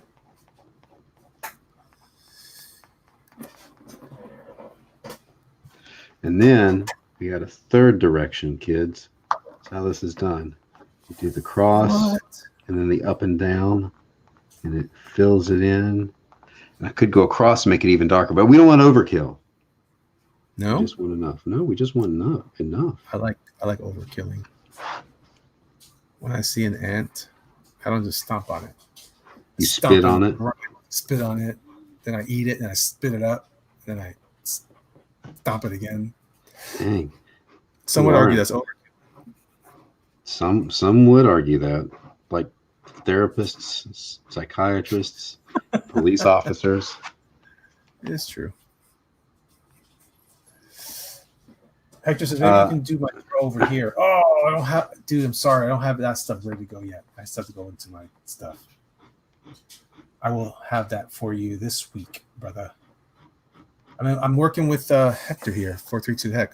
Oh, okay. I'm going through his stuff. He's got a really cool concept that he's developing. And I swore to him on my grandmother's grave. Oh, your poor grandmother. Yeah, well, but that's why I swore to them on our grave, because I know she's not dead yet. And I'm just saying, if I don't do this, well, I have to do this, or grandma gets it. No, I did it knowing that I was going to do it. So my grandmother's safe. Whatever happens, what does happen when you swear on someone's grave? Nothing. That's what the paranormal episode. Nothing? Yeah, we need to do that. So let's go. We'll just walk around swearing on people's graves and then monitoring the reaction we get from the grave itself. What's wrong with me? You're generating content for paranormals. That's what. Yeah. That's it, baby. That's it. Lauren V said, just checked, and yes, there's a Brie Larson channel. She better not show up in my recommended videos now. Not too late. You know what really bugs me about YouTube when they're recommending things is, as hard as it is to get your stuff out there, sometimes, and anybody in the chat, let me know if this is true for you. I'll get like the first 2 rows of recommendations, and then some of them will start repeating. Like, there's real estate there that my video could have gone in, but you've told me this video, you've recommended this one 3 times on the same screen. It's almost like on Netflix now, or Amazon Prime, where the same movie shows up in multiple locations. Yeah, like, dude, how many? You guys are supposed to be like the biggest service. Why don't you show me some more stuff? What, don't you have anything else? Like, how do I access the full library? Is there such a thing? Is that like a special sector? I think you have to just scroll through all titles. And I don't have time for that. I don't have all time. I just want to see all the horror stuff or whatever. Netflix at least does that for you. Netflix I think I end up watching Tubi now more than Netflix. Oh, no. I only watch what I buy. If I buy a movie that I wanted to watch, and then so I've seen the same movies now, and I don't see them anymore. That's part of the reason why I watch them. I put them on because I don't have to watch them. I can just listen to them while I work. Mm-hmm. But I got to be. It has to be the right kind of thing for me to have on while I'm working, which is why I waste all that time scrolling. Yeah. I might as well just put on something and watch it for all the amount of time I spend scrolling through things. So instead, I put myself to sleep scrolling. It's already too late by that time. Comes my son. My son's going to barge in here in just a second. He just got home. So who's who on my page here? I've got 3 slots. I got to do one more. Okay, so you don't have any weapons up there. I think Raphael is the one with the underbite. That's Raphael? I think so. Yeah. Okay. All right. And then Leonardo's at the top, the next one up. That's Leo? Okay. Yeah, and then that other one is Michelangelo. So you need Donatello. Okay. Lawrence V says, Birdemic, I still hate you for that one, Brian. Oh, yeah, and that guy made another one. I watched it with Rift Tracks called Replicant. The Rift Tracks version made it easier. AL says, I had a student tell me she wasn't in school for 2 weeks because her grandfather died. During parent-teacher conference, I offered condolences to her father, and he's like, he's not dead. Oh, busted. Well, wow. Orat says, yeah, pretty much the same, even if I'm searching something after 10 for position, it shows me my recommendation. Okay. Yeah, everybody still has the same YouTube issues. My son's in there negotiating for more for extra video game time. Yeah, it's awesome. Nope. Dude, just thank God that that's as far as it goes right now. When you're in my shoes, I'm telling you, you're gonna remember this. You're gonna go, he was right. He was right. Cherish this time. Right now, it's video games. Pretty soon, it'll be something like, Dad, I don't understand. How come I can't drive your car? Because you don't know how to drive. Because you're 12. You don't understand what it's like to be a teenager. Okay. You're right. I popped out 33 years old. Dad, you're old. Shut up. I was reevaluating what I told you earlier about my daughter. I was like, gosh, that's harsh. Not enough. Not harsh enough. Well, sorry, I took you away from being a good dad. No. To be on my stream. No way, man. I don't feel bad about it. I don't feel bad about it. That's right. I get to use poor grammar here too. Okay, Baroness, square glasses or the round glasses? You're asking me? Yeah.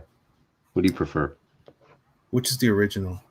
The original is the round, yeah. I don't like the round. Then go with square. I do every time. There you go.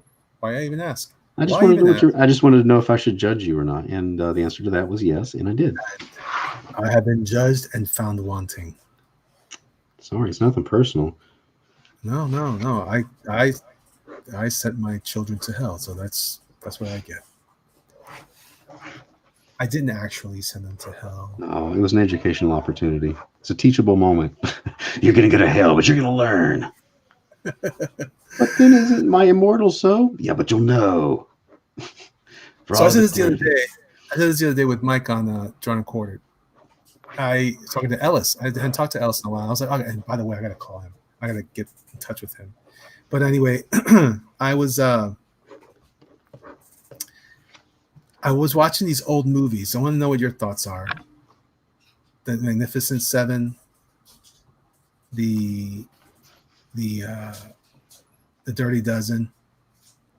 Mm-hmm. These movies were classics, right? Mm-hmm. Or are classics. Yes. Their soundtracks are wholly inappropriate on any level.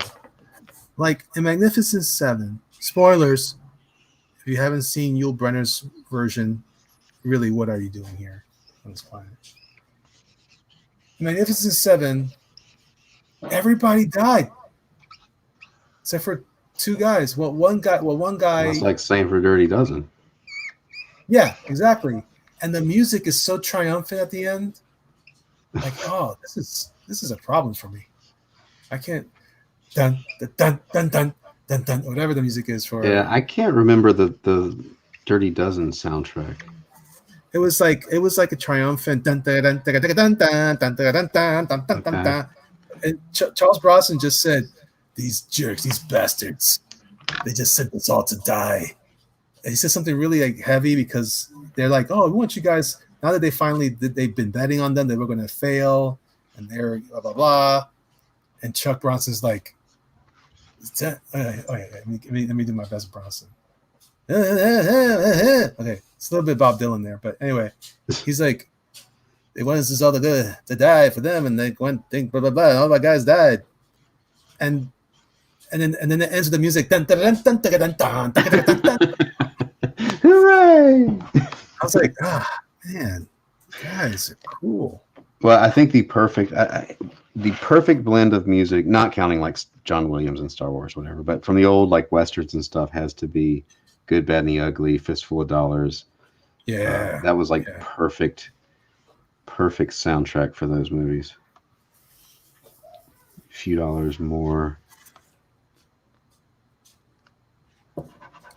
I love those. I picked up it was on sale. They're on sale or digital sale, $4 on Amazon Prime. So you don't own it. You didn't really pick it up. Well, it says I own it.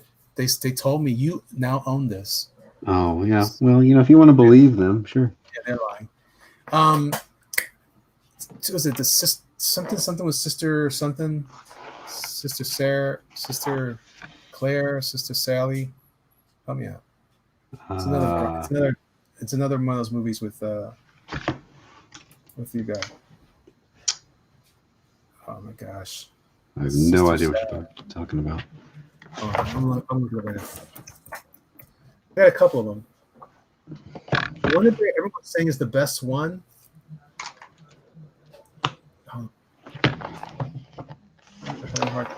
Ennio Morricone. I'm probably mispronouncing that too. Yeah, that was the great soundtrack. Yes, is beautiful. All right, let me see. Let's see what I got. I picked up. There's like $4 movies. It's so cool. And look. Even if it's not mine, I can't take it with me when I die, so it takes up less space. That's how I looked at it. My stuff. Here we go. Because it's either this or a bunch of plastic boxes all over my house. I got rid of a bunch of stuff. I had a bunch of plastic stuff. I got rid of all my Blu-rays in the book. Uh-huh. And I got rid of things. But I feel like one of these days it's not gonna work out for me so well. All right, here we go. Movies. Let's see. 2 Mules for Sister Sarah. Oh, okay. Yeah, gotcha. All right. I got that one, and I picked up High Plains Drifter. High Plains Drifter. I haven't seen those yet. I've seen the other ones. I saw the original. Well, they're not the first ones, right? Those weren't the first time that the Man with No Name shows up. He shows up. I'm trying to think. I think chronologically, Fistful of Dollars, the Man with No Name stuff is backwards from the way it was released, the story-wise or something. Yeah. AL is saying two mules for Sister Sarah. AL knows. AL knows. Yes, he knows. And I got Unforgiven, which I like. Actually, I haven't seen that yet, but I saw Pale Rider. It's good. Oh, Pale Rider was real good. Yeah, those are good soundtracks to go with theirs. And I picked up that True Grit on your recommendation. Yeah. It's one of the very few remakes I like. Yeah.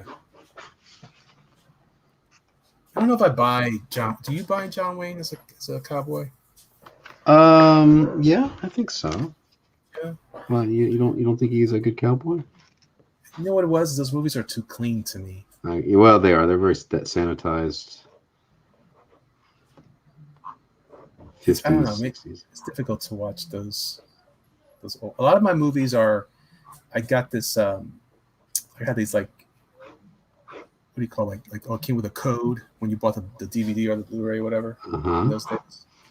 So a lot of the movies I have came from that. So I was just trying to transfer over my old library. Some of these I bought specifically for reference, like Verdict. Anything that Hitchcock did, I bought them for reference. Same thing with the Fistful of Dollars and stuff. Those are great. Those are some good. And Good, Bad, the Ugly is a long movie too. The problem though is that, man, how did you live in that time? What did you do? You know what I mean? Like that was rough living. You don't even have like a real home. Everything's dirty. There's no food anywhere. Everybody was dead. It's true though. Everybody's like really depressed. I don't know. There's gold and there's gold. Gold. Yeah. A lot of potatoes too. Lots of potatoes. Which is fine. I like potatoes. All right, I'm making a little bit different Ninja Turtle. Oh, look at that guy. Oh, is he yelling? Yeah. That's good stuff right there. That's got a lot of Eric Larson in there. I could see that. I mean, except that, not current day Eric Larson, where he's drawing inappropriate things in a Savage Dragon. True. Adult. True. Extreme adult. Boy, that book took a turn, right? You think? This book's about a guy with a fin in his head, that's like the Hulk, and now this weird little lady is always sitting on his face. Come on. It's like, what in the world? Who are you marketing to? Was nobody buying your book anymore? And it's gonna make millions. It's like he read. He's like, wait a minute, the porn industry makes that much a year. Buckle up, Savage Dragon. Buckle up. It's gonna be a wild ride. Yeah, it's good times. So yeah, I don't have a lot of the only other westerns that I own on Blu-ray, DVD, or digital is Tombstone, which I love, and that was adequately dirty, right? Yeah, that looked the most realistic to me. Like if you lived in a town that was pretty modern for the time, and it had saloons and places where you can go work. Although I saw an episode of a Supernatural one time where they were like making fun of those really unfortunate impressions of what the West was like, and Dean goes into a saloon and he's talking to a woman of the night. Her mouth is all jacked up and she's got all kinds of tooth problems and disease. I was like, syphilis. That's it. Yeah. It's like, that was super attractive. I love it. And then I have a bunch of my horror stuff. You like any horror stuff? Horror. It depends on what it is. So me too, but I have I have more than I thought I would ever have. Over the years, I've amassed it. Like, I'm like, oh, that's on sale. I like that. Oh, yeah, it was good. I like my classic ones though. I like the old Dracula, Frankenstein, the Universal monsters. Yeah. I like some, like, around September. I start watching like the 70s kind of 80s kind of cheesy horror movies. I don't like stuff that's really just gory for the sake of being gory and human suffering. Yes, I agree. Like body horror stuff or whatever. I like suspenseful, creepy, borderline and goofy things. Yeah. I like the supernatural stuff for sure. So like, AL says Elliot is starting an OnlyFans. Confirmed. Beat you to it. Already have it. Just kidding. Don't have it.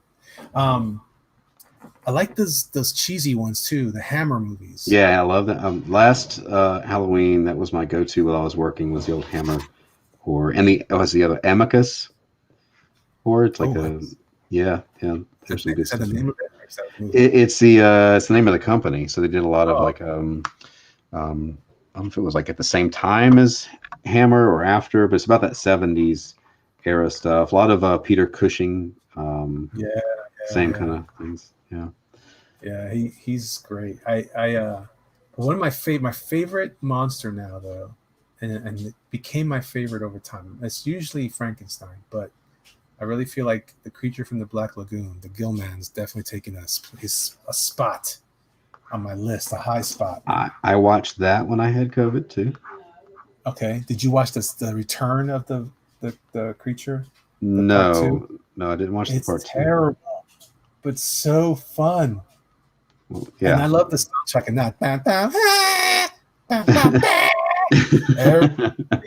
All the time is hilarious. Oh, I have this one here. I like this one a lot. You ever watch The Ninth Gate with Johnny Depp? No, I remember it, but I never saw it. Like I remember when it came out. So it's based on a French book, a French novel. It's a very interesting story. I always put it together with Lovecraft, although it's never spoken of in that same circle. Ninth Gate's about this guy who's he's a book dealer, and he hunts down book. He'll get the book and whatever. Because there's a whole book crowd, people that collect old books. Mm-hmm. And he discovered the guy that wants this one book is made a deal. He wants power from Satan. As you do. So right. That's what happens when Satan's involved. So he wants to get these books. And the thing is that each book is the same book reprinted, except for various changes in these illustrations. Mm-hmm. And so he's going through the whole movie's him trying to compare them for this collector who's paid him quite a handsome sum of money.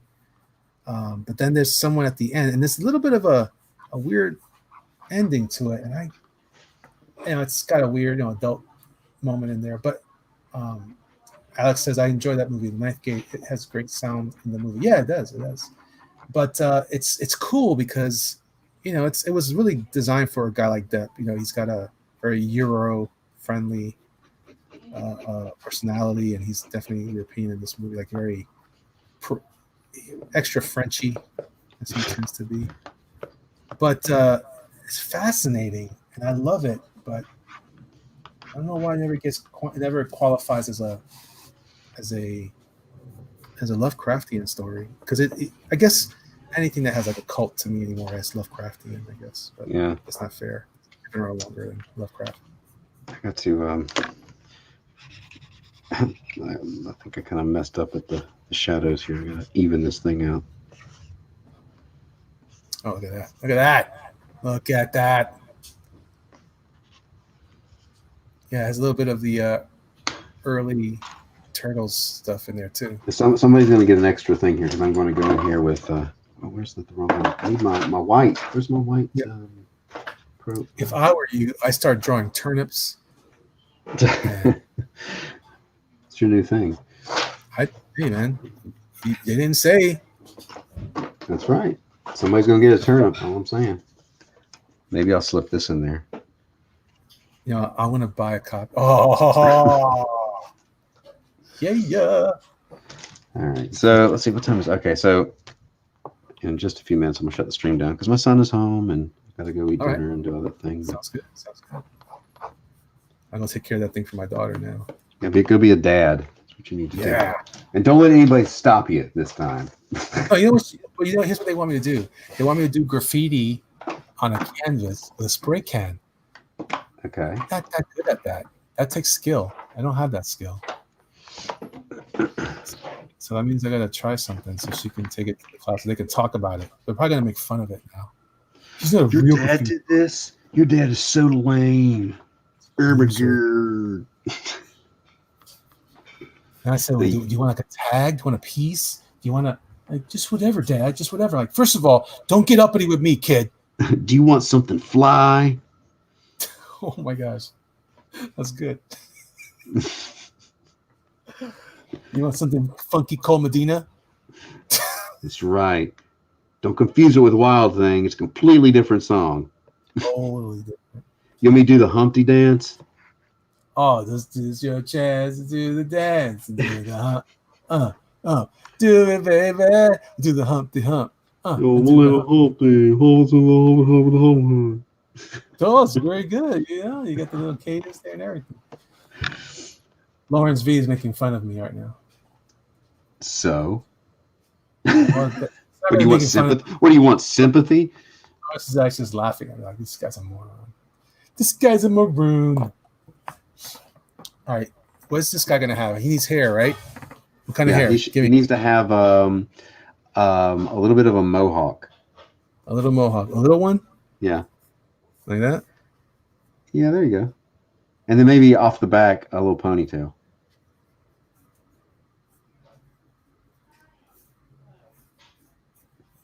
There you go. Okay. What else? You need to give him a neck tattoo. Of what? Butterflies. I was just gonna say. Nothing says macho like butterflies. Nothing says I am confident in my ability to kill you than a shirt full of butterflies. I saw one of the guys at the gym years ago. He was huge. So he looked like he could be Roadblock from G.I. Joe. He was just a big guy. And he was a good grappler, and he hit hard. And he would show up wearing like not a gi, but a rash guard, the shirts, little tight shirts. But it would be like the one with like kittens on it and rainbows. Like, yeah. Yes. Say something. I dare you. You know, that shirt was inappropriate, sir. Oh, your shirt's so lame. As he snaps your arm. Billy Boner says we need a Cosby rendition of the Humpty Dance. Mm. Chance to do the Humpty Hump. No. Some pudding in the pudding. All right, I'm overdoing this one. All right, I'm gonna sign this one. That's gonna be it. Go do the family thing. You know how it is. You gotta do the family Humpty Hump dance. No. Come on, man. Come on, teach them. No, stop it. All right. And then your TikTok video. Okay, so everybody, thanks for hanging out for a bit this afternoon. Remember, Gunship Thunder Punch Book 2 launches on Friday, 10 a.m. Eastern Time. Maybe Elliot will join me as I launch it. That might happen. And make sure you have some like video stuff, material to go with it, so I can post. Okay. On my Instagram. I'm working on all that stuff. So, all right, everybody, thanks for hanging out. Catch you next time. Ending broadcast now. Peace out, y'all. Now.